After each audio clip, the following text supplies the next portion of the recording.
জয় মা, জয় মা, যত মত তত পদ। শোন, আজ আমি হাটে হাড়ি ভেঙে দিয়ে যাই। আর তর্ক নয়, আর কোনো সন্দেহ নয়, যেই রাম সেই কৃষ্ণ। নমস্কার, আমাদের চ্যানেলের যেসব দর্শকরা তাদেরকে জানাচ্ছি, কিছুদিন আগে আমাদের নাট্য গ্রুপ মহেশতলা দলছুট মোল্লার গেটের থেকে যে বার্ষিক উৎসবে যুগাবতার যে নাটকটি করলাম, সেটাতে কেন্দ্রীয় চরিত্র রামকৃষ্ণর ভূমিকা আমি করেছিলাম। তাই রামকৃষ্ণ করতে গিয়ে আমার কিছু যারা সাহায্য করেছে সেই সম্পর্কে আমি কিছু বলছি। এই রামকৃষ্ণ চরিত্রটা আমি যখন ভয়াবহ সেই ভাইরাস এসেছিল করোনার সময়, তখন আমি আমার ছোট্ট মেয়ে আরাত্রিকা, যার নামে এই চ্যানেলটা, তার ওই চোখের কাজল দিয়ে আমি দাড়ি বানিয়েছিলাম, আর চুলটা এরকমই ছোটো ছিল। তখন ওই কালো পাঞ্জাবিটা পরে চেয়ারে নিয়ে আমার ছাত্র সুদীপ্তকে ডেকে নিয়ে এসে ক্যামেরা করে কোনোরকমভাবে করেছিলাম। সেটা আমার গ্রুপের যে আমার ডিরেক্টর স্যার প্রশান্ত চক্রবর্তীর ভালো লেগেছিল।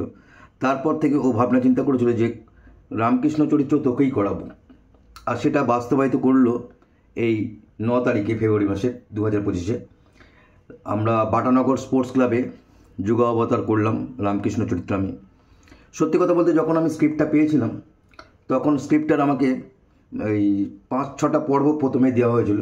সেটা নিয়ে আমি জেরক্স করে নিয়েছিলাম, নিয়ে তারপর আমি শয়নে স্বপনে সেটাকে নিলাম। তারপর আস্তে আস্তে যত আরও ও দিনরাত পরিশ্রম করে লিখতে লাগলো, লিখতে সেটা 13টা পর্বে গিয়ে দাঁড়ালো। তারপর সেটা আমি ট্রেনে বাসে সবসময় রাখতাম, আর ওই খাতাটাকে স্ক্রিপ্টটাকে নিয়ে আমি সবসময় থাকতাম। ওটা আমার ধ্যান জ্ঞান সব কিছু হয়েছিল। অফিসেও পড়ি আর না পড়ি, ওটা ব্যাগে থাকতো, কিন্তু সবসময় থাকতো, আর সবসময় ঠাকুরের নাম করতাম। তারপর ভাবতাম পারবো তো। এইভাবে দিন আস্তে আস্তে এগিয়ে আসলো। ঠিক একবারে ফেব্রুয়ারির গোড়াতে যখন চলে এলাম, তখন আরও ভয় লেগে গেল, আরও টেনশন লেগে গেল। একের পর এক দিন গড়িয়ে আসছে, আস্তে আস্তে করছি এইভাবে হোয়াটসঅ্যাপ গ্রুপের মধ্যে বিভিন্ন লোকের সাথে আলোচনা করা। তারপরে আমাকে যে সাহায্য করলো সেটা হচ্ছে নরেন্দ্রনাথ, যে লালটু সাধুকা। ও আমার সাথে বাই ফোনে অ্যাক্টিং করতো, আমিও বলতাম, স্ক্রিপ্ট এইভাবে বলা হতো রাতে, অনেক রাতে।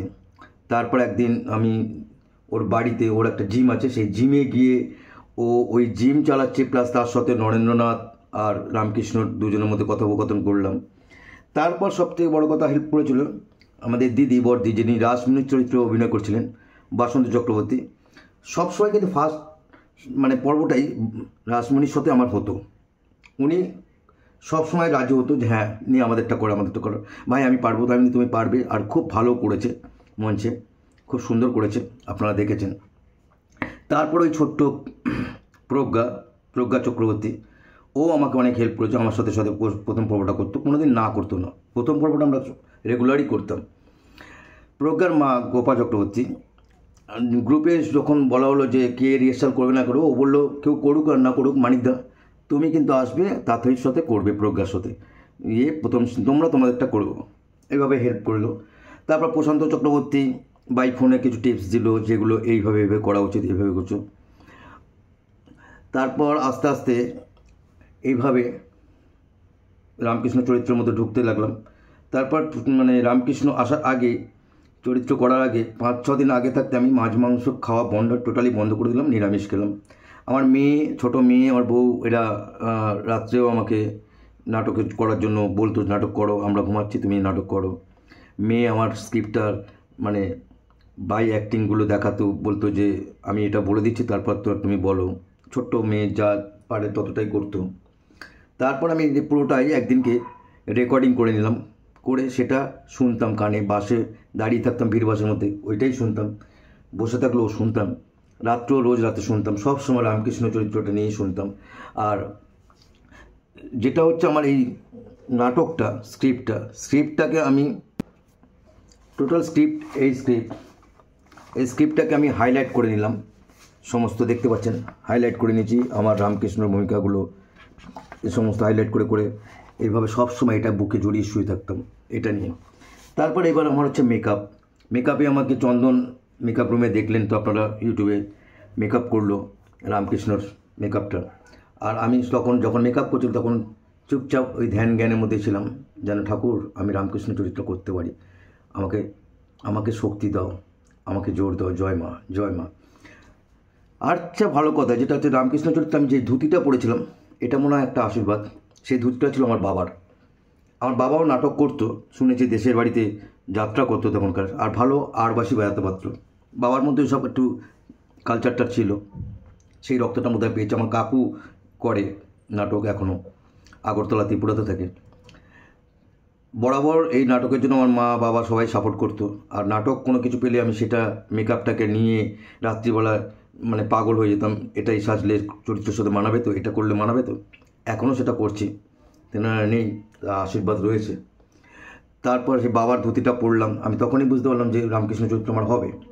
তারপর আমি যে কোটটা পরতে হবে, সেই কোটটা যখন আমি খুঁজে পাচ্ছিলাম, তারপর হঠাৎ অনেক খোঁজার পর আমার স্বর্গীয় বড় জামাইবাবু অসিত দে গত বছর মারা গেলেন, উনি আমাদের ছেড়ে চলে গেছেন।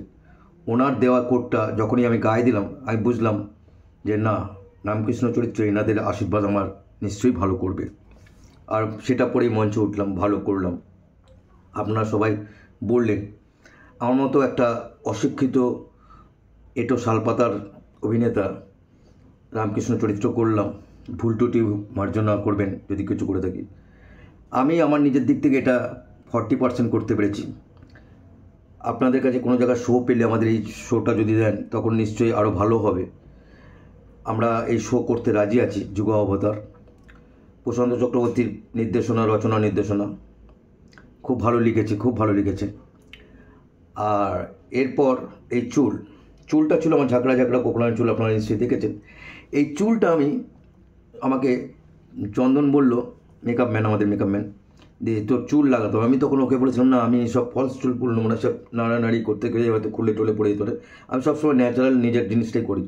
তখন আমি রামকৃষ্ণ চুলটা কাটতে গেলাম, সেলুন দোকানকে ফোন করলাম আগের দিন যে আমি এরকম রামকৃষ্ণ অভিনয় করবো, আমি চুল কাটতে হবে। ও আমাকে টাইম দিল সকাল 6:30। আমি সেদিন রাত্রে যেদিন নাটক শো করবো সেদিন রাত্রিবেলা, আগের দিন ঘুম আসছিল না, কখন ভোর হবে, চুল কাটবো, কীরকম লাগবে। তা হোয়াটসঅ্যাপে আমার দাদা দিলীপ কুমার দত্ত আমাকে রামকৃষ্ণ ছবি পাঠিয়েছিল, সেই ছবিটাকে টার্গেট করে গেছিলাম যে এই ছবির মতোই চুলটা করব। তারপর সেই ছবিটা নিয়ে গিয়ে সেলুনে ফেললাম। আমি ভোর 5টার সময় উঠে গেছি, সেলুনের দোকানের সামনে গিয়ে টকটক করলাম এই ঠান্ডার মধ্যে। সে উঠলো, বললো এখন নয়, 6:30টার সময়। আমি না ভাই, এখনই করে দিতে হবে, প্লিজ তুই আমাকে করে দে। সে উঠে আমাকে আস্তে আস্তে রামকৃষ্ণ চরিত্র চুলটা করে দিল, এই সাইডগুলো চেঁচে দিল, এগুলো চেঁচে দিল, এইভাবে রামকৃষ্ণ চরিত্র হয়ে গেল। মঞ্চে উঠে পড়লাম আপনাদের সকলের প্রেরণা আশীর্বাদ নিয়ে, মায়ের আশীর্বাদ। তারপরে শুরু হয়ে গেল আমার চরিত্র। যেমন তারপরে এই গলার ভয়েসটা, যেমন সব নোক তেমন সব পণ্ডিত গো। বলি তোমার জামাইয়ের যদি পা ভেঙে যেত তাহলে কি তুমি গঙ্গার জলে ভীষণ দিয়ে নতুন জামাই কিনে আনতে, নাকি তার চিকিৎসা করতে? এইভাবে রামকৃষ্ণ চরিত্র অভিনয় করলাম। জানি না কেমন লাগলো। যদি কোনো জায়গায় কোনো রকমভাবে আবার যদি আপনাদের সামনে মঞ্চস্থ হতে পারি রামকৃষ্ণ চরিত্র, নিজেকে ধন্য মনে করব। পুরোটাই আপনাদের আশীর্বাদ। ভিডিওটা একটু বড় হয়ে গেল, আর আমার ভিডিও চ্যানেলের যারা দর্শক আছে তাদেরকেও প্রণাম, আশীর্বাদ করুন আরও ভালো অভিনয় করতে পারি।